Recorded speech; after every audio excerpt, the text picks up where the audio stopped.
Bienvenidos nuevamente a todos y continuamos con nuestro estudio acerca de este tema tan importante como es la antropología teológica.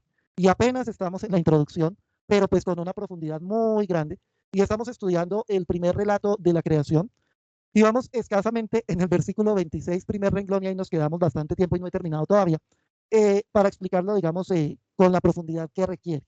Recordar algunos lineamientos muy rápidos y sencillos, y es que este texto de la creación es escrito muy seguramente al final del exilio y por ende tiene una finalidad muy clara, y es volver a justificar todo el culto propio por, digamos, el deseo y seguramente tal vez ya en el proceso del posexilio de la reconstrucción del templo, y al mismo tiempo eh, empezar a construir una teología, digamos, sobre el ser humano. Y eso me parece que es fundamental. Y decíamos, ¿cierto?, que en este texto, que es de carácter eloísta sacerdotal, eh, pues se nos presenta la creación por día, ya estuvimos hablando de eso. Recordemos el día sexto, nuestra condición profunda de finitud, ¿cierto? Imperfección, llamados a la perfección.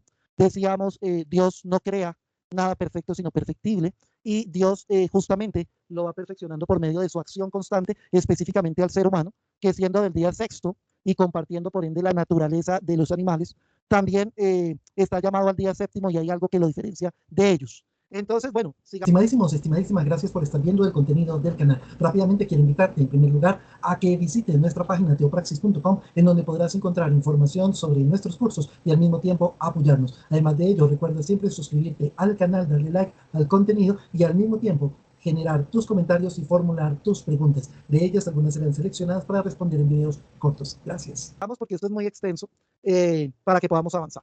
Estábamos en el versículo 26, primer renglón, en donde decíamos, dijo Dios, hagamos al ser humano. Y ahí, ¿cierto? Hagamos al ser humano. Y entonces yo les decía, la clase anterior, que hay varias formas en las que han interpretado este plural bastante raro. Y que de las formas de interpretación, pues hay dos, casi tres, que me convencen bastante. Las otras no mucho. Lo primero, desde un punto de vista de lectura cristiano, ¿sí? Algunas personas han interpretado, y así nos lo enseñaron también a nosotros y demás, que está haciendo alusión a la Trinidad. Sabemos que no, sabemos que este es un texto judío, sabemos que en la comprensión del judaísmo no hay Trinidad, sabemos que por ende se descarta completamente esa interpretación. El texto tiene que ser entendido en el contexto en el cual fue escrito, desde la comprensión tanto de Dios como del mundo que tenían en ese momento, y descubriendo, eso sí, el mensaje teológico que querían transmitir. La segunda posibilidad, que digamos tiene su lógica, pero que en mi opinión no, no lo explica realmente, es pues cuadrar, ¿sí?, el nombre Elohim, que es un nombre plural, con por ende una forma plural de reflexión. Realmente no me convence por dos motivos. Bueno, primero, yo les había dicho que el Elohim es plural porque bajo ese nombre recopilan todas las tradiciones del dios el cananeo, ¿sí?, el Roí, el Betel, etcétera, etcétera, y los reúnen bajo ese plural Elohim. Pero en este texto no es una explicación suficiente, porque si atendemos al resto del texto, ¿sí?, está en singular. Dijo Dios, hágase, y se hizo. En cambio, en este caso, ¿sí?, ese hagamos, pues digamos que no sería suficiente o no sería feliz la explicación de que fuese para cuadrar con el Elohim. Repito, debería verse en todo el relato y no ocurre así. Sin embargo, Ruiz de la Peña, en uno de sus textos más antiguos, se va por esa línea, ¿no? Se va por esa línea. Está la otra opción de que se trata de un plural majestático, es decir, en donde se resalta que lo que se va a hacer a continuación es una obra muy importante, y por ser culmen de la creación, por ser la obra más importante, pues se resalta en una forma plural. Ese plural majestático no es tan utilizado en la Biblia, sin embargo sí se usa en algunas ocasiones, pero por el tema de que no es tan usado, no es una figura tan usada, pues algunos dicen que no. A mí me parece que sin necesidad del plural majestático es evidente que quieren mostrar al ser humano como culmen de la creación. Eso es evidente, ¿sí? No necesitamos el plural majestático para darnos cuenta de eso. Por ende, el plural majestático perfectamente en este caso aplica sin lugar a dudas, porque repito, es evidente que se quiere resaltar al ser humano como culmen de la obra creadora de Dios. Por otro lado, ¿sí?, está la posibilidad de que sea un plural deliberativo. ¿Eso qué quiere decir? Que somos fruto de una reflexión profunda de Dios. Y eso lo decíamos en la clase anterior, ¿sí?, señalando que nosotros no somos frutos ni de la casualidad, ni de un accidente, ni que Dios se puso a probar a ver qué salía, sino que nos pensó profundamente, nos conoció en su pensamiento, nos amó en su pensamiento y nos llamó a la existencia. Es decir, fuimos profundamente pensados, planeados, proyectados y amados por Dios. Y como resultado de esa reflexión profunda de Dios, pues se da la creación de cada uno de nosotros. Y de hecho, Ruiz de la Peña señala algo que me llama mucho la atención y dice, nótese cómo se corta el relato en cuanto a las formas, porque después del dijo Dios siempre venía un imperativo. En cambio, en este caso se cambia el imperativo por el plural, ¿cierto? Deliberativo. ¿Para qué? Para darnos a comprender, ¿sí? Nada más con la forma misma del relato, con la estructura literaria del relato, que estamos hablando de una, no de una orden, sino de un propósito de Dios mismo. Y ese propósito de Dios tiene que ver con algo que a la vez es complejo, y es comprender que somos su proyecto y que todo el proyecto de Dios y el proyecto de salvación y el proyecto de su obra radica en el ser humano. Por eso, las figuras angélicas que nos preguntaba la vez pasada John, desde el punto de vista bíblico, por lo menos en el Antiguo Testamento, pero bíblicamente en toda la Escritura, son símbolos, más no seres reales existentes.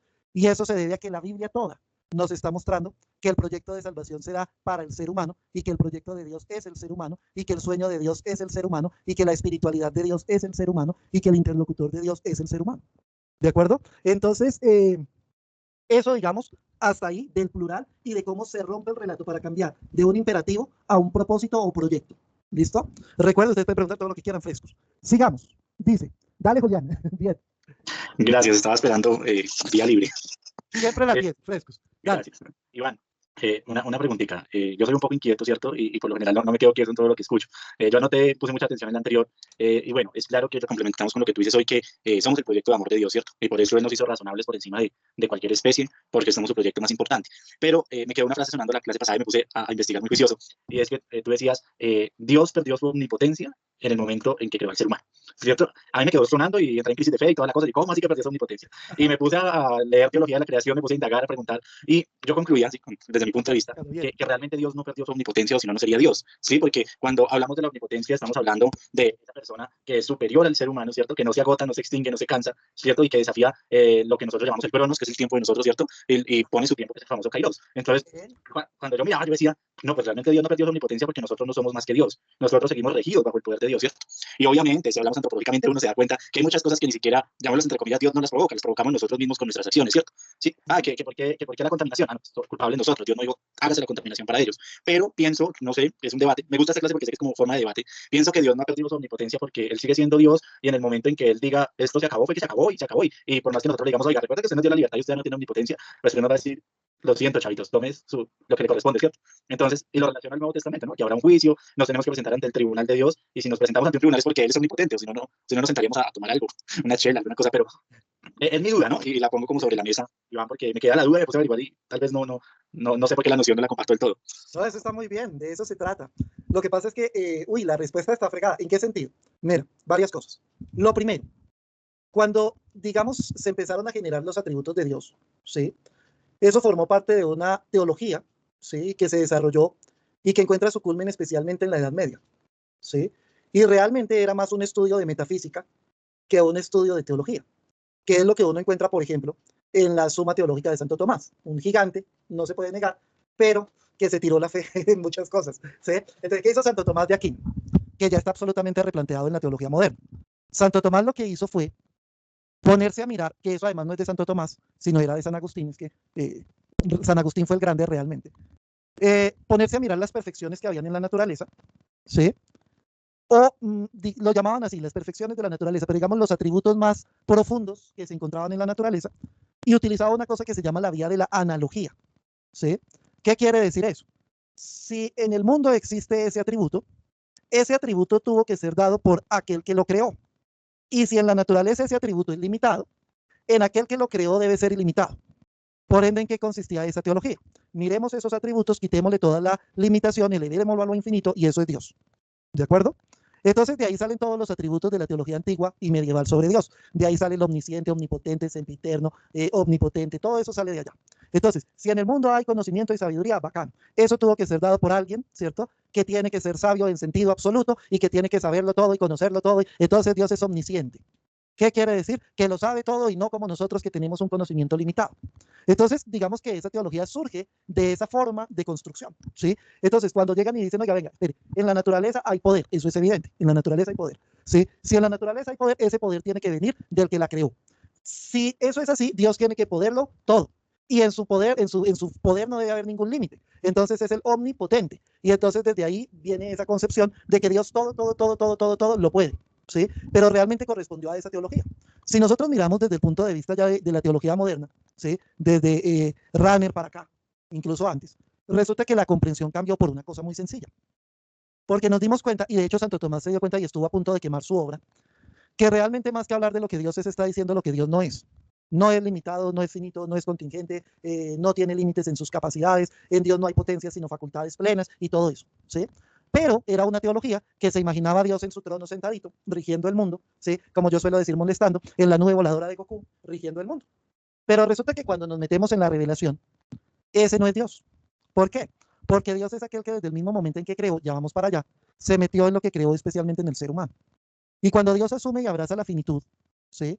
Y crea al otro como alguien absolutamente otro, distinto de sí, en quien se coloca, pero distinto de sí, y con quien quiere generar una relación libre de amor, ¿sí? Como quiere generar una relación de amor justamente, no puede obligar, no puede forzar, lo único que puede es exhortar. Entonces, de hecho, en el amor, ¿sí? Y ahí me metería con una teología muy bacana que es la teología del encuentro, en el amor no hay ejercicio, o no debe haber, porque lastimosamente sí lo hay, un ejercicio de poder, sino que lo que hay es un ejercicio de donación y acogida absoluta de la existencia en absoluta libertad. ¿Sí? Si Dios es el que comunica la existencia y acoge la existencia en absoluta libertad, en esa donación de la existencia y en esa acogida de la existencia, está limitado por la existencia y la libertad del otro. ¿Qué es lo único que Dios puede hacer? Seguir moviéndonos, seguir exhortándonos, seguir invitándonos, seguir amándonos, pero no nos puede obligar a responder, no puede. ¿Sí? Porque además no sería amor, sería una relación de poder. Eso, por ejemplo, en la Biblia es muy bacano. Dios utiliza el poder para salvar al hombre, pero cuando quiere entablar el vínculo con el hombre, deja el poder de lado y emplea la autoridad. En la Biblia el poder es la fuerza.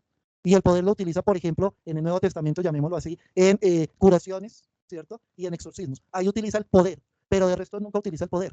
Utiliza es la autoridad para suscitar una respuesta desde el amor. ¿Sí? Dale, Julián, me falta un paso. Dale. Bueno, es que es para que no se me pase con tantas cosas.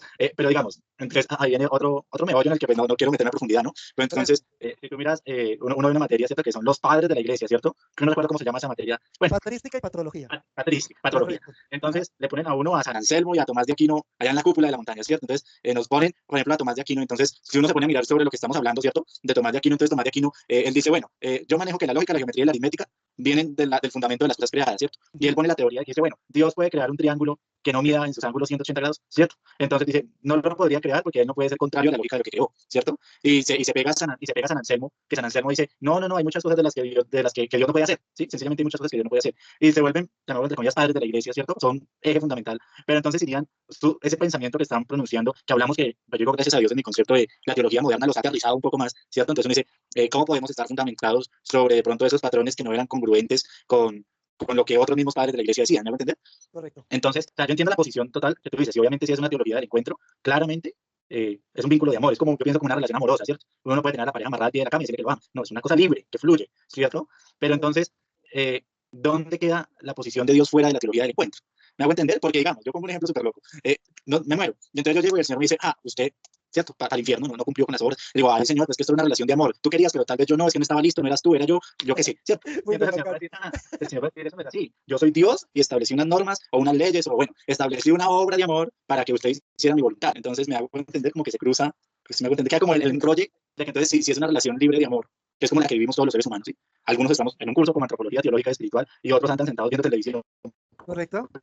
Les interesa el tribunal de Cristo y que entonces decimos con que no eres tú y que soy yo y que esto fluya y ya no pasó nada, ¿sí? Que el Señor es justo y está ante y a mi derecha y a mi izquierda y prendan las candelas, las pajas y bueno, todo eso que dice los evangelios, ¿cierto? Entonces, entonces no es tanto una relación del todo de amor, sino también una relación de poder y de justicia. Entonces sí tiene, o sea, sí hay una relación de poder, por ende hay una relación de omnipotencia que le pone como la... Ok, bueno, ahí tengo que responder otra cosa, Dios santo, pero bueno, bien, voy a responderla. Hay que comprender varias cosas, ¿no? Lo primero, y es lo que les enseñé en la clase antepasada en interpretación bíblica, la revelación y la comprensión de la revelación es progresiva, ¿sí? Eso quiere decir que si la revelación es la acción de Dios en lo humano por medio de lo humano, y la inspiración es la captación de esa revelación por medio de lo humano, ¿sí? Ambas son progresivas. Ambas son progresivas. ¿Eso qué quiere decir?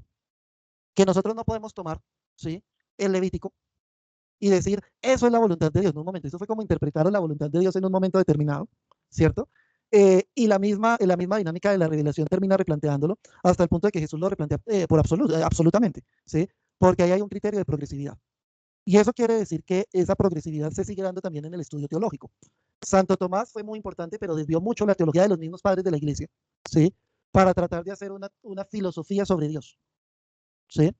Y justamente después, eh, antes del Concilio Vaticano II, ya nos damos cuenta que gracias a la mediación filosófica de Heidegger, que se tenía que volver a la revelación y a un concepto de revelación que era el bíblico y que la filosofía nos había desviado en absoluto completamente.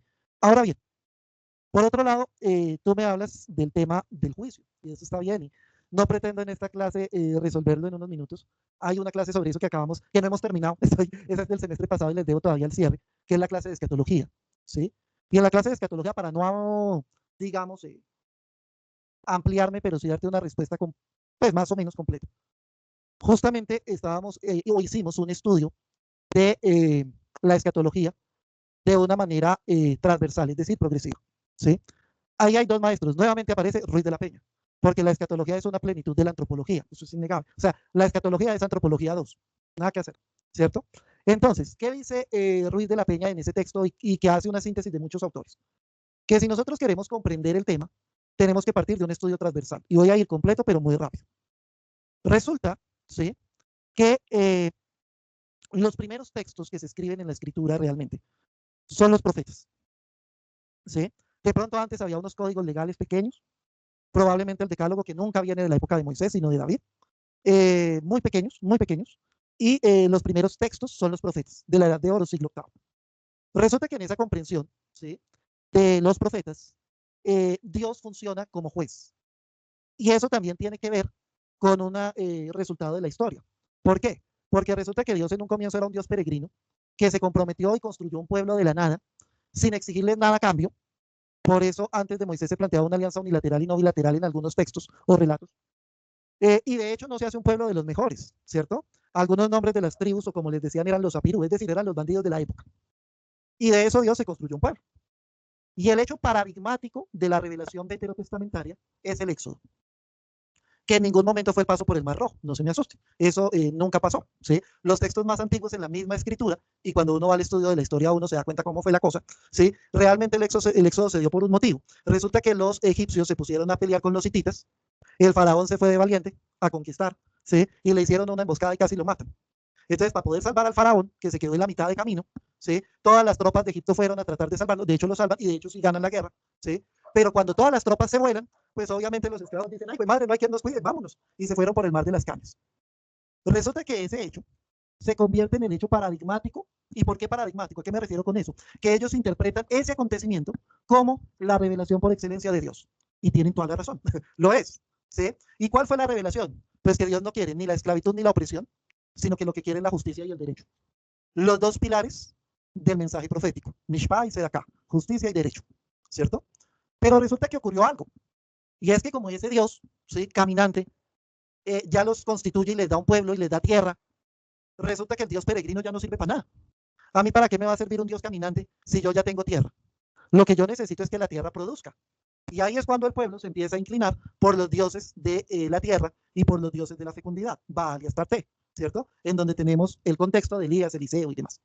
Y resulta que cuando pasa eso, entonces los profetas se ponen a pensar lo siguiente y hacen una construcción teológica interesante, que no dura mucho tiempo, por cierto. Lo que pasa es que lastimosamente en el imaginario colectivo sí, pero teológicamente no duró ni tanto tiempo. Fue una cuestión de 220 años.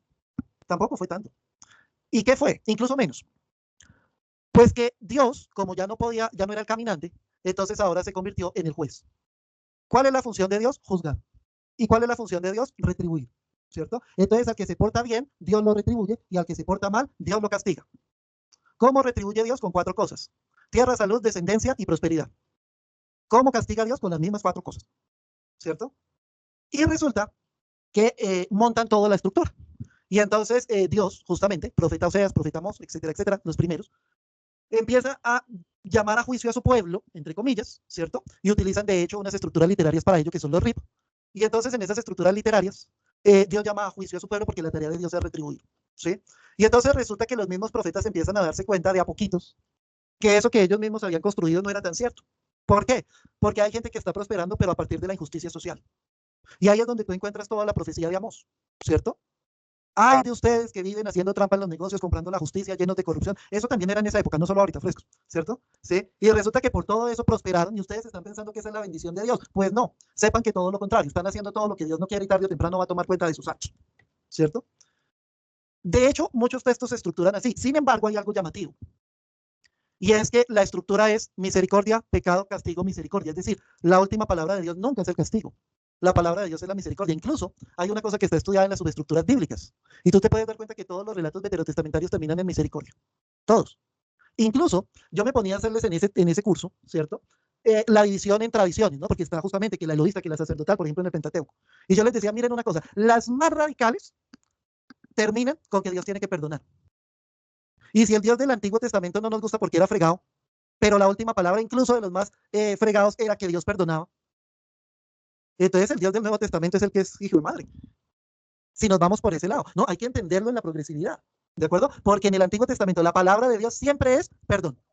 Y es más, si nos vamos a las otras tradiciones ya vistas, ¿sí? La voluntad de Dios es seguir apostando donde no hay nada que apostar. Ahí está la historia de Abraham y ya voy para allá. ¿Cierto? O sea, es el Dios que sigue insistiendo, aunque por parte del ser humano eso es como perdido, pero Dios sigue apostándole a su proyecto. Eso es lo que los relatos nos muestran. ¿Sí? ¿Qué ocurre? Que resulta que estructuraron a ese Dios que retribuye, pero llega Jeremías.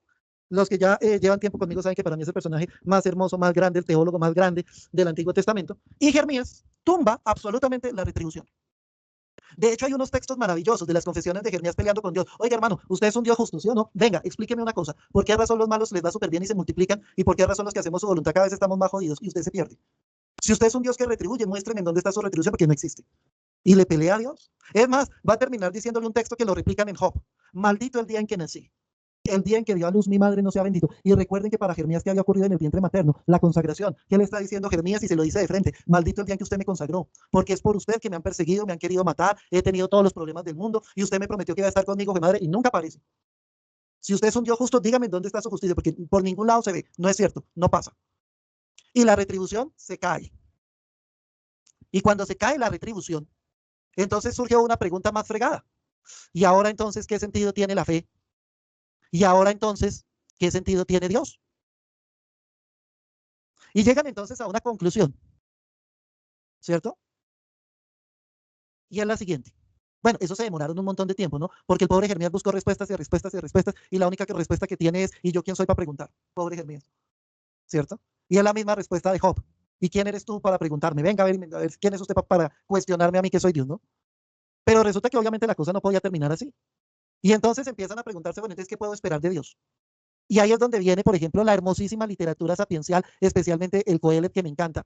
¿Sí? Eso sí no lo puede leer alguien que está deprimido, porque, mejor dicho, termina peor de deprimido, ¿sí o no? Pero el Coelet justamente, ¿qué es lo que está haciendo? Indagando. Bueno, y si Dios no retribuye, entonces, pues madre, ¿qué puedo esperar de Dios? Y mire que agarra tema por tema. ¿Sí? De Dios puedo esperar la salud, carreta. Lo mismo le pasa al bueno que al malo. E igual, por mucho que supuestamente nos dé la salud, nos vamos a morir. Entonces tampoco. Como dice Vaina, ay, es que Dios me curó de un cáncer, tranquilo que igual se va a morir de pronto de otro, fresco que eso no es la salvación. Y empiezan a analizarlo todo, ¿cierto? Que los años, que la experiencia, que la salud, que la riqueza, que la descendencia, que la prosperidad, que... Y resulta que el pobre llega a una conclusión. Vanidad de vanidades, todo es vanidad, todo tiene su tiempo y lo mismo sale el sol sobre buenos que sobre malos. Ese texto es hermosísimo, pero hay que entenderlo en lo que están buscando. Y lo que están buscando es de Dios, ¿qué se puede esperar? Y la respuesta parece desalentadora. Entonces seguirán indagando en la literatura sapiencial. Y van a empezar a encontrar que de Dios sí podemos esperar algo. La sabiduría. Porque es lo único que permanece. El sabio y el necio mueren igual, sí, pero el sabio trasciende. El sabio y el necio mueren igual, sí, pero el sabio alcanza plenitud. El sabio impacta en otras vidas. El sabio deja legado. El sabio vive más plenamente. El sabio vive más profundamente. El que vive en la sabiduría vive de una manera distinta del que vive en la necedad. Y empiezan a darse cuenta entonces que esa es la acción de Dios. Y empiezan a darse cuenta que Dios lo que nos da a nosotros es sabiduría. Y que desde la sabiduría podemos interpretar la vida distinto. Por eso yo algunas veces, en varias definiciones que tengo de fe, hay una que me gusta más, pero en las definiciones iniciales digo, y ojo, todo esto lo vamos a profundizar en este curso. Solo estoy haciendo pantallazo rápido para responderle a Julián. Claro, desde un punto de vista diferente. En escatología se ve solo en función de la escatología misma. Aquí lo vamos a saber en función antropológica. ¿Sí? Pero una de las definiciones más bacanas de fe es una forma de ver diferente, desde la sabiduría. Y entonces empezamos a darnos cuenta que esa es la acción de Dios. Y después empezarán a decir, bueno, listo, si la sabiduría trasciende y la sabiduría permanece, y la sabiduría, aunque esto es filosófico y obviamente no aplicaría dentro del contexto hebreo, pero ¿cómo lo explico? Fue máquina, es que es fregado. Pero cuando uno entiende cómo es el pensamiento hebreo, se da cuenta que sí lo requiere. A ver, me explico. ¿Sí? El pensamiento hebreo es un pensamiento concreto, no es un pensamiento abstracto. El pensamiento hebreo tiene que tener un contenido, no hay una abstracción. Yo les decía molestando, ¿por qué la Biblia no dice que Dios creó de la nada? Porque la nada en el hebreo no existe. Esa palabra no existe. Es una abstracción. ¿Qué es la nada? Pues nada. Nada. Y por eso la palabra nada en el hebreo no existe, porque lo que se denomina es lo que existe. ¿Y por qué lo digo acá en profundidad? Porque resulta que si el pensamiento trasciende y perdura, el pensamiento es en un sujeto. El pensamiento solito no existe. El pensamiento existe en el sujeto que piensa. Entonces, si el pensamiento trasciende, necesariamente el pensamiento que lo pensó tiene que trascender. Y ahí es cuando empiezan a plantearse la posibilidad de la vida después de la muerte. Y pilas que ya estoy hablando del cierre de la primera alianza. Y entonces resulta que en ese cierre de la primera alianza, descubren entonces que si el pensamiento trasciende el que piensa también y empiezan a plantearse esa posibilidad, tiene que haber vida después de la muerte. Y es cuando empiezan a decir, el justo y el sabio, ¿quién es el justo? El que hace la voluntad de Dios. ¿Y cuál es la voluntad de Dios? La justicia y el derecho, no el culto, no la religiosidad, la justicia y el derecho. Y quien vive la justicia y quien vive en la sabiduría, por ende, tiene, ¿cierto?, que perdurar en la existencia y por ende ir a vivir con Dios. Y en los salmos más tardíos ya se ve esa idea. El justo y el sabio vivirán con Dios. ¿Qué pasaba con el necio? Pues que se quedaba dormido en el Sheol. Pero resulta que el ser humano es muy fregado. Entonces nos parecía que eso no era suficiente. Y entonces vuelven a reconstruir la imagen del Dios juez. Y entonces en esa imagen del Dios juez, ¿qué se señala? Que Dios está para retribuir, ya no acá. Porque de Dios no podemos esperar lo finito porque lo finito muere. Y el ser humano tiene un deseo de infinito y la sabiduría tiene un deseo de infinito. Entonces, ¿qué podemos esperar de Dios? Por lo infinito.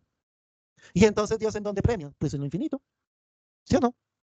Pero nos parecía que eso era poquito. Y entonces empiezan a creer, ojo, libro de los Macabeos, que así como los justos vivirán con Dios, Dios tiene que vengarse de los hijos de madres malos, porque ¿cómo así que se van a quedar dormidos? No, pues qué bacano. Entonces, no es Dios el que lo plantea, piles, todo esto es comprensión humana, de lo que vamos comprendiendo, de lo que Dios es y revela. ¿Sí? Pero miren que todo este es un camino de comprensión humana. Eso es esto. ¿Sí? Y ustedes me dirán, ¿y entonces por qué para arrancar a estudiar antropología estamos estudiando el primer texto de la Biblia, el que aparece en la primera página? ¿Por qué no más bien nos saltamos? Porque justamente les decía, este es el culmen del pensamiento veterotestamentario según Shekel, según los duros. Esto es de lo último que se escribe de la antigua alianza, cuando empiezan a pensar en profundidad sobre el ser humano y sobre la tarea de Dios con el ser humano y sobre el proyecto de Dios con el ser humano. Eso es lo que está reflejado acá. Y entonces resulta que en ese contexto es donde va a llegar Jesús. En un contexto en donde habían absolutizado ese pensamiento otra vez de Dios juez de una manera radical, hasta el punto que obviamente el que no conociera a Dios ya estaba en la inmunda, ¿no? Ni siquiera era un perro, y la salvación era para unos poquitos, ¿sí? Y en ese contexto llega Jesús, estudia profundamente, ¿sí?, verdadero humano, la revelación, se apasiona por los profetas con el movimiento bautista, estudia a los profetas durante más de 3 años, retoma todo el pensamiento de los profetas, lo resignifica, pero llega a comprender que Dios está en él y que así como está en él, está en todo ser humano. Dale, Julián. Estoy tratando de resumir para responderle. Dale. Bueno, yo lo hago como a manera de conclusión y no sé si voy a abrir otro tema de debate, pero Iván, yo todo eso que hablamos lo trato de traer a la realidad, a nuestro hoy, ¿cierto? Y cuando Jesús viene, termina por dar a entender que todos somos hijos de Dios y que por ende su fin último es amarnos, ¿cierto? Sí. Podríamos decir que en la actualidad, sí, yo soy católico creyente, sí, lo dejo claro, si no es que dicen que allá vale, sí, pero yo siento que la iglesia tiene que empezar una transición, Iván, ¿sí? Una transición de pensamiento, de acogida, que el Papa ha dado algunos siglos, algunos pasos, pero no los va a dar todos porque lo matan, pues sencillamente lo cuelgan todos los teólogos de derecha, ¿sí? Y porque si el Señor nos dice que nos amemos, porque la Iglesia de Cristo es la primera, lo voy a decir de la siguiente manera, ¿no? En juzgar, en pullar, en excluir, ¿sí? Y tristemente, muchas amistades, tanto yo he tenido que vivir esa realidad, ¿sí? La Iglesia de Cristo, a la cual he servido, muchas veces excluye, cierra, rechaza, limita. Entonces digo, cada quien está creando una concepción propia de Dios, ¿cierto? Y se está tomando esos atributos de Dios, pero en últimas no, desde mi punto de vista, no está comprendiendo el fin último de Dios, ¿sí?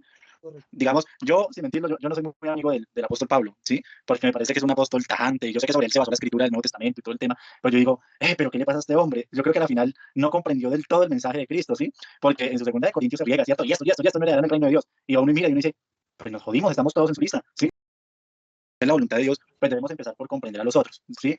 Entonces, por ejemplo, a mí me duele, porque en verdad yo quiero a mi iglesia, yo la amo, y a mí me duele ver cómo la iglesia, o los que representan la iglesia, porque la iglesia somos todos, ¿sí? Cómo ultrajan, cómo rechazan, cómo discriminan, cómo crean fobias, y digo, bueno, entonces, ¿en dónde nos queda el amor de Dios, sí? Entonces, por ejemplo, ¿sí? Yo pongo un tema muy debatible en la iglesia, Iván, por ejemplo, cómo son los homosexuales, cómo son las lesbianas, cómo son las personas que tienen distinta orientación sexual, la eutanasia, etc. No con eso yo estoy diciendo que el aborto lo apoyo, es otro tema, otro costal.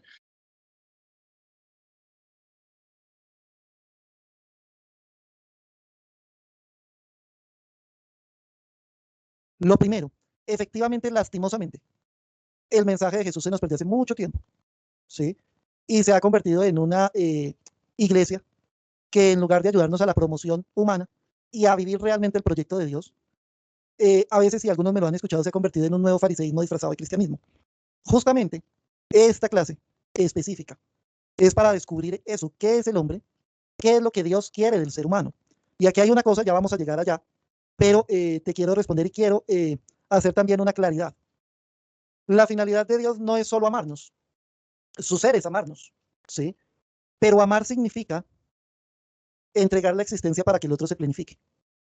¿Cuál es la finalidad de Dios? Llegar a que el ser humano llegue a la plenitud. La tarea de Dios es llevar al ser humano a la plenitud, no solo amarlo. Eso lo entendió Jesús muy bien y eso lo expresa de hecho muy bien Pablo. Lo que pasa es que Pablo se devolvió por miedo, porque el primero que habla de la salvación universal es Pablo. El primero que dice que la justicia de Dios es su misericordia es Pablo. El primero que dice que la salvación de Dios es por gracia y no por mérito es Pablo. El primero que plantea toda la teología de Jesús más profunda es Pablo, pero después por miedo se devuelve, por presiones de su comunidad, por las presiones judaizantes, y Pablo se devuelve a posturas farisaicas. Pero la teología inicial de Pablo es tremenda. Cuando Pablo dice que la salvación es para todos, sin excepción. Y cuando Pablo dice es que la justicia de Dios es su misericordia.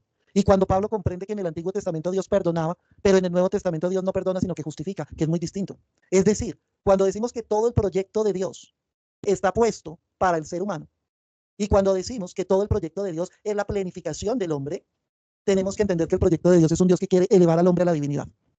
Eso es lo que Dios pretende con todos nosotros. Por eso la escatología es antropología segunda. Porque la escatología es llegar a entender, ¿sí? Y nos falta ese último pedacito en esa clase, cómo es posible que ese Dios termine elevándonos a tal manera que terminemos siendo divinos en la absoluta comunión con Él. Ese es su proyecto, con el versículo 26. Porque es que justamente, ¿sí? Y ahí sigo dándole, si nosotros decimos que Dios no está dando una orden, sino constituyendo un proyecto, tenemos que entender cuál es el proyecto. Y todo este camino que hicimos, ¿sí? Con la pregunta de Julián, es empezar a entender ese proyecto. Es empezar a entender, como yo les decía en teología espiritual, que con el ser humano no es que Dios lo creó y ya, sino que lo sigue creando hasta dónde, hasta llevarlo a la divinidad. Es que eso es lo que Dios quiere hacer con nosotros. Es que eso es lo que Dios necesita hacer con el ser humano. Eso es lo que quiere hacer Dios con el ser humano. ¿De acuerdo? Entonces, dice en el versículo 26, hagamos al ser humano, ahí vamos. Y dice el texto, a nuestra imagen. Sé que Luz Elena esta parte la está esperando con ansias, porque me lo ha manifestado. Ella quiere profundizar mucho en qué significa eso de imagen y qué significa eso de semejanza y cómo se puede interpretar eso. Y eso lleva, ahí nos vamos a detener un tiempito. ¿Sí? Entonces vamos aquí. Primero, hagamos al ser humano a nuestra imagen. Para poder entender este texto, ¿sí? Para poder entender este texto, tenemos que meternos en lo que significa una imagen y en la teoría que está detrás de la imagen. Entonces, ojo con esto. Una imagen es algo que hace presente a alguien. que lo representa. Es alguien que, o es algo que comunica, remite, transmite la presencia, la existencia y la acción de aquello a lo cual remite. Sé que suena enredado, pero necesito decirlo con todos esos términos. ¿Sí? Presenta, hace presente, representa, ¿de acuerdo? Remite, ¿sí? A aquello que, sí, que trata de hacer presente. Entonces, pilas. Para que algo sea imagen, ¿sí? Se necesita que haya una similitud profunda entre la imagen y lo que hace presente. De hecho, la imagen es una proyección. De hecho, la imagen es una extensión. De hecho, la imagen es una manera de representación creada por el mismo ser. ¿Me hago entender con esto? Esto para mí es fundamental que lo entendamos en profundidad. No es fácil de explicar. No es nada fácil de explicar. Cuando tú te ves en un espejo, tú dices, ah, esta es mi imagen. ¿Sí? ¿Y qué es lo que tú estás viendo? Estás viendo una parte de ti. Estás viendo tu ser afuera. Estás proyectando tu ser afuera. Y otra persona, ¿sí? Que vea el espejo, te va a reconocer a ti. Y va a sentir tu presencia y va a sentir tu acción, ¿sí? Por medio de esa imagen. Eso quiere decir, y necesito que lo entendamos muy bien, que no todas las cosas creadas son imagen de Dios. Porque no todas las cosas lo representan. Y porque no todas las cosas lo pueden hacer presente. Porque de hecho, solo el ser humano lo puede hacer presente. Decía San Agustín, ¿sí? Lo siguiente. En la naturaleza podemos ver la huella de Dios. Es decir, algunos de sus rasgos. Podemos ver destellos de su obra y podemos ver, si quieren, algunos de sus atributos. Yo no les puedo negar que al ver un amanecer, al ver un atardecer, al ver la hermosura de la naturaleza, no vamos a pensar en quien la creó. Y no vamos a pensar que ese ser es bueno y es hermoso y es bello. Sí, claro que sí.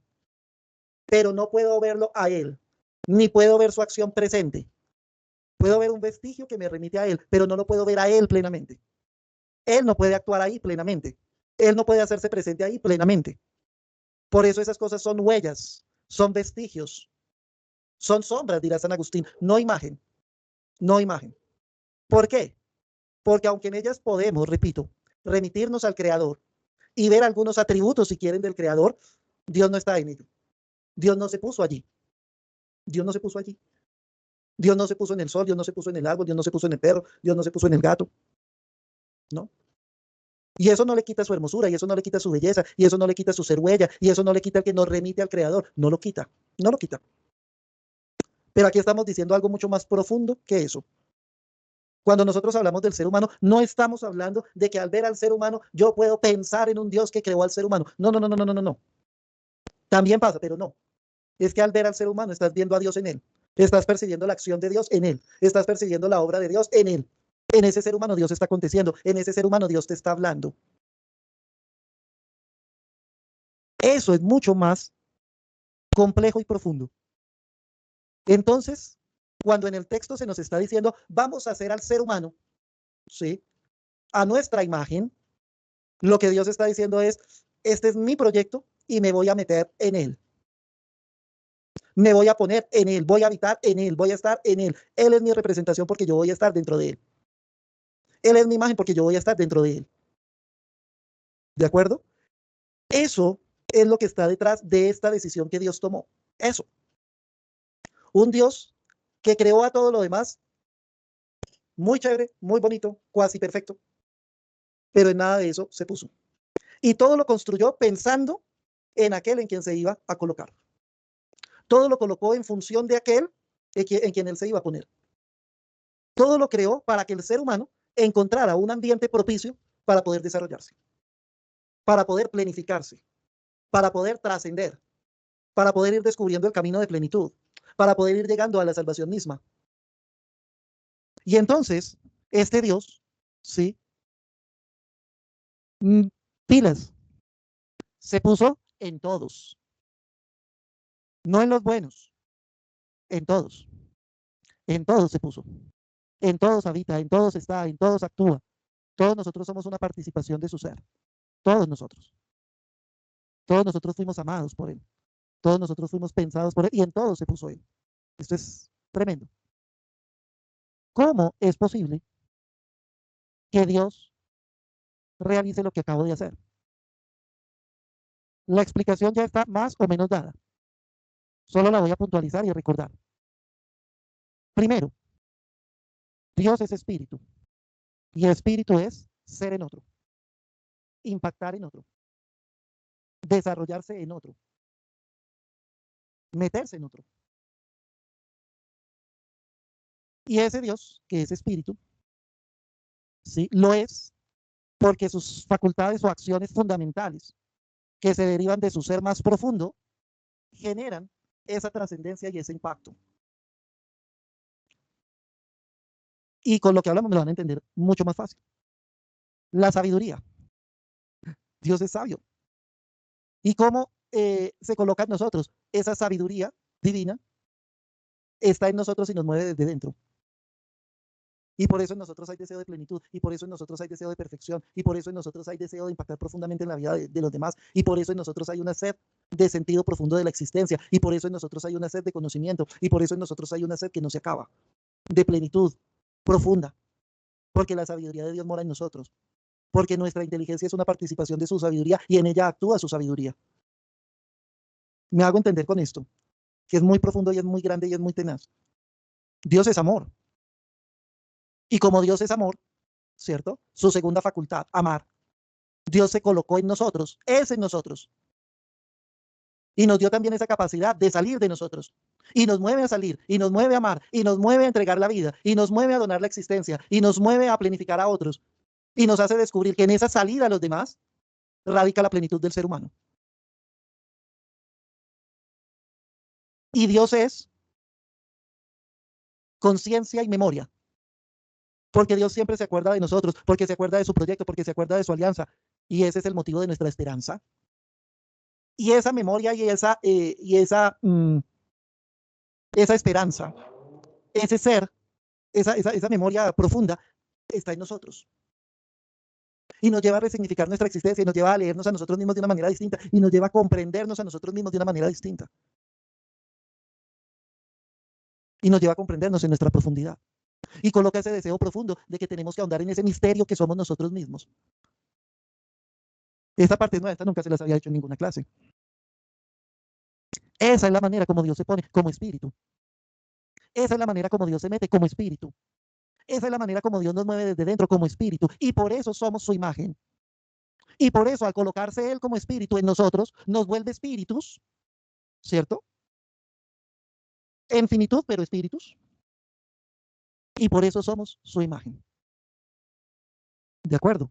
Entonces, nosotros también tenemos sabiduría y conciencia. Y cada vez que utilizamos esa sabiduría y esa conciencia, desde esa sed que Dios mismo colocó en nuestro corazón, que es lo que les estoy enseñando en teología espiritual, apenas vamos ahí, ¿cierto? Resulta que cada vez que actuamos desde allí, Dios se está asomando por nuestra existencia a la existencia de los demás. Cada vez que nosotros dejamos que el amor fluya para salir de nosotros mismos y ser en los otros mediante la donación, y tenemos ese deseo profundo de amar, otra cosa que ya nos meteremos en otros enredos, ¿sí? Con el segundo relato que nos complejiza este. Pero cada vez que amamos, Dios se asoma.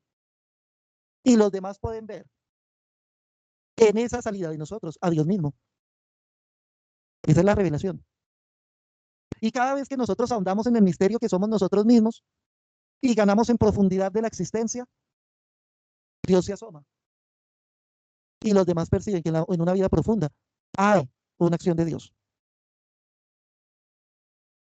Entonces, Dios se coloca en nosotros como espíritu y nos convierte en espíritus. Y de esa manera, cada vez que desarrollamos nuestro espíritu, dejando a Dios ser en nosotros, esa imagen se hace concretica, palpable. ¿Cuál es el problema? Que no siempre la imagen es clara, que a veces esa imagen se empaña, que a veces esa imagen se vuelve turbia, que a veces esa imagen se refleja en un agua sucia. La imagen sigue siendo imagen, pero a veces no se parece mucho. A veces no trasluce tanto. A veces no es tan semejante. Ese es el inconveniente.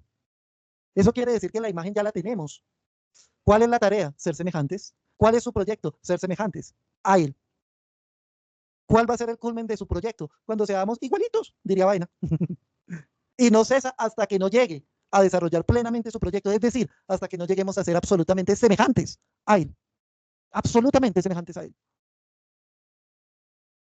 Somos su imagen, llamados a ser su semejanza. ¿De acuerdo? Preguntas hasta ahí, háganle frescos. Yo, Iván, Dale, Virginia, me hago una pregunta aquí, o sea, oyendo esto, de esa semejanza de Dios, que es algo tan espectacular, tan increíble, a veces hasta imposible de creerlo, pero me hago una pregunta de lo que somos los seres humanos, porque es que si Él se mete en nosotros para darnos ese espíritu que es Él mismo, que nos debe transmitir eso que tú nos acabas de describir en este momento, ese hecho de que al vernos nosotros mismos y que nosotros nos vean, estamos transmitiendo la imagen de Cristo, entonces nosotros, ¿qué estamos haciendo? Porque como seres humanos estamos en una contradicción constante y vivimos una vida que no se parece a nada de este proyecto, por el contrario, hacemos como si fuera todo lo contrario del proyecto, y eso implicaría que estamos dañando nuestra propia imagen, pero también dañamos a otros, porque ya no los estamos conduciendo a esa plenitud, a esa imagen de Dios de amor, de misericordia, sino todo lo contrario. Pregunto, ¿esto lo hacemos los seres humanos por decisión propia? ¿O es donde ahí entraría de pronto ese proceso que uno lee incluso en los textos bíblicos de mal, que entra a influir a dañar, o es una decisión propia de nosotros? Y eso me parece gravísimo, porque entonces todos seríamos como anticristos, porque estamos volteando totalmente la imagen de Dios, estamos con nuestro comportamiento, con nuestras actitudes, con nuestras expresiones, con nuestro egoísmo, con todas las locuras que nos pasan a todos los seres humanos, estamos dañando el proyecto, estamos dañando la imagen de Dios que debiéramos estar en nosotros. Entonces, terrible, ¿qué estamos haciendo los seres humanos? Virginia, eso es muy cierto. Ahora, y voy con Esperancita y quiero decir otra cosa más. Mira, lo primero. Por ahorita en lo que llevamos, la explicación está en el bendito día sexto. Y sé que es una explicación que se queda corta, lo sé. Y en esta clase voy a tratar de ahondar en esto porque sé que es una pregunta profunda que viene de tiempo, ¿no? Ya dicen que ustedes son muy pacientes escuchándome tanto tiempo. Virginia lleva escuchándome yo creo que unos 5 años, no sé cómo no se aburre, pero bueno. Pero voy a lo siguiente, lo vamos a profundizar con el segundo relato de la creación. Es que el ser humano es espíritu, sí. Y Dios se coloca, sí. Y Dios trata de moverlo, sí. Pero tenemos que entender algo muy complejo. El ser humano es en esencia paradójico. El ser humano es en esencia, contradictorio. Porque al colocarse Dios en el día sexto, el bendito problema son las características del día sexto. Hoy, y esto ya me lo han escuchado ustedes, hoy estaba dando la clase en la Universidad del Ser Social y estaba hablando de Thomas Hobbes. ¿Sí? Y Thomas Hobbes planteó algo que hasta los filósofos se rasgaron las vestiduras, en serio. Por eso Rousseau después trata de callar al pobre Hobbes y no puede. Porque todos los autores clásicos venían diciendo que el ser humano es un ser social por naturaleza. Y Hobbes dice, oiga, ¿en serio ustedes creen eso? No sean tan ingenuos. ¿De cuándo acá que el ser humano es un ser social por naturaleza? Miren los hechos fácticos. ¿Ustedes han visto a alguien más egoísta que un recién nacido? ¿Ustedes han visto a alguien más manipulador que un recién nacido? ¿Ustedes han visto a alguien más jodido que un recién nacido? Que no podemos decir que es malo porque no tiene conciencia todavía de lo que hace, ok, pero eso no quita que sea egoísta por naturaleza. No lo aprende, viene así, viene así. Hobbes dirá, ustedes dicen que el ser humano nace es un ser social por naturaleza. Les hago una pregunta. ¿Acaso la lucha de nuestros papás y acaso de la lucha de la sociedad con los que recién llegan no es que aprendan acaso a compartir? El ser humano nace tan social de, oiga, venga, le ayudo, venga, jugamos juntos. No, quiere todo para sí, quiere todo para él, quiere todo para él.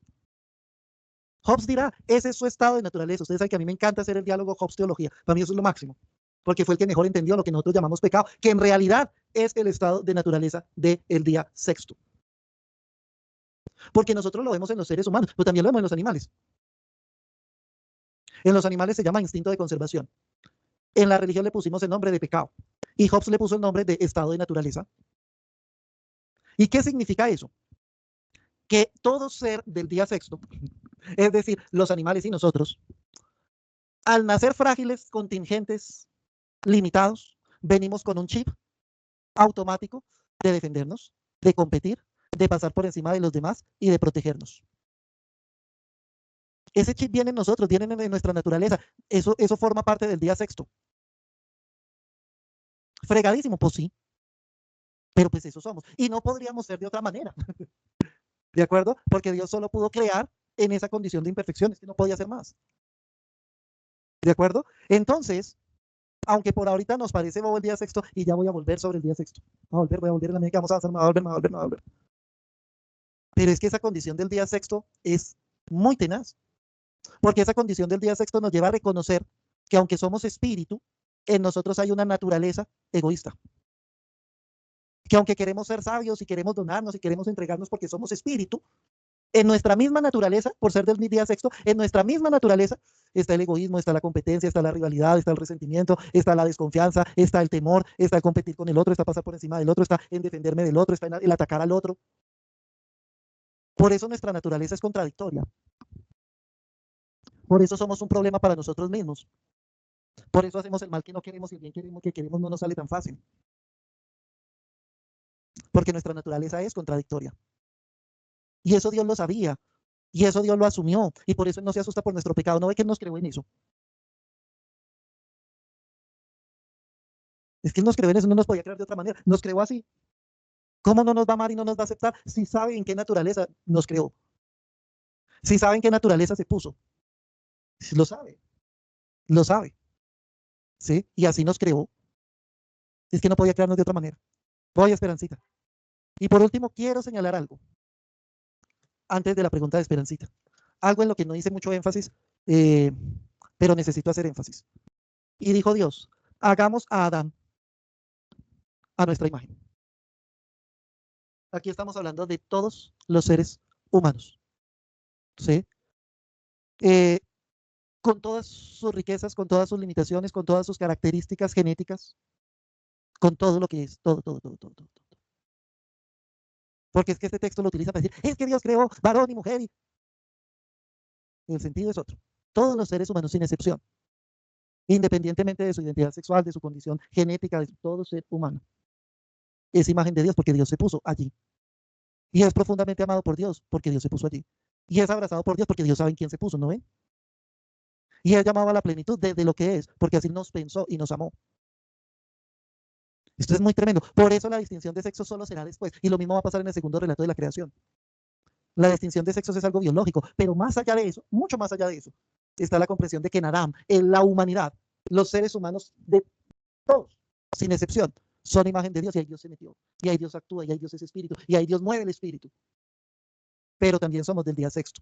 Esperancita.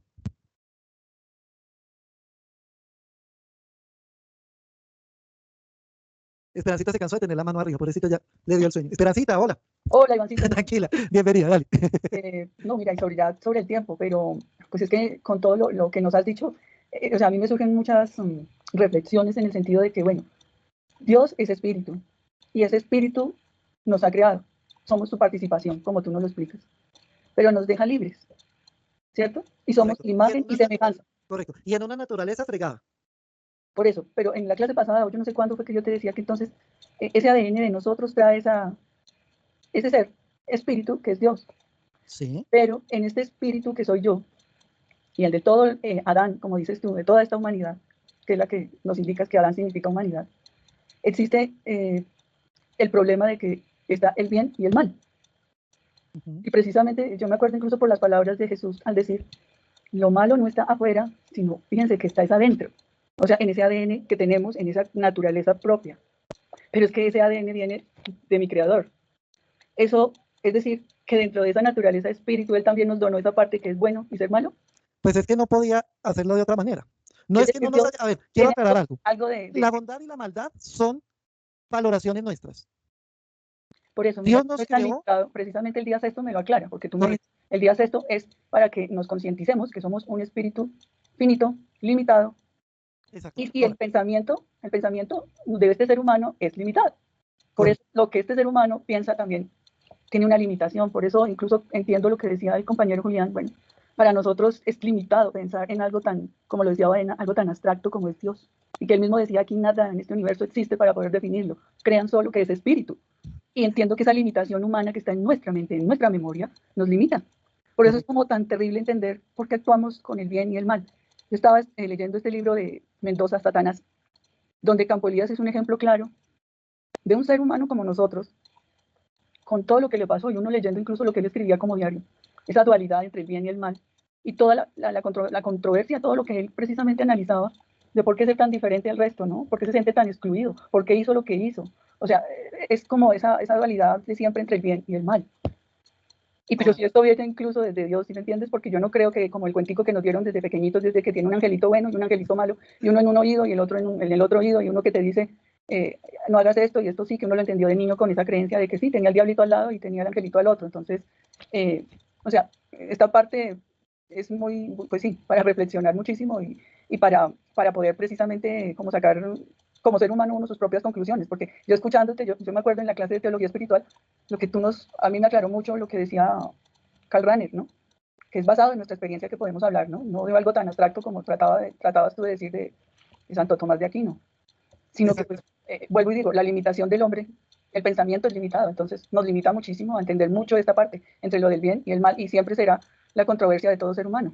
Correcto, y mira que ahí hay algo, nos va a tocar salir corriendo, está también, nos toca para dentro de 8 días porque tengo clase con el otro grupo, pero bueno, ya voy rápido. Entonces hay una cosa que quiero señalar, y esto le vamos a dar vueltas la próxima. ¿Y cuáles son los aspectos? Primero, no es que Dios nos haya creado buenos y malos, es que Dios nos creó espíritus en condición de finitud. Y la finitud, por su limitación, por su vulnerabilidad, tiende naturalmente a conservarse en la existencia, y eso de hecho se relaciona con el sentido de plenitud. Eso es algo muy bacano, ya lo vamos a profundizar, ya lo vamos a profundizar en ambas clases, necesito profundizarlo, pero es eso, ¿sí? ¿Por qué nos queremos conservar en la existencia? Porque hay una naturaleza que no quiere morir y se une a un espíritu que reclama infinito. Uy, uy, eso es tremendo. Ahora, esa limitación de nuestro ser, ¿sí? Si logramos colocarla en sintonía con el espíritu, es el vehículo para que el espíritu se realice y se planifique. Pero si esa realidad de finitud no logra entrar en comunicación con el espíritu, termina en lucha con el espíritu y termina limitando profundamente al espíritu. ¿De acuerdo? Y ese es el desafío y el misterio que tenemos que resolver. ¿Sí? ¿Cómo logramos que esas dos realidades de infinitud y finitud al mismo tiempo se armonicen de tal manera que permitan nuestra realización y planificación?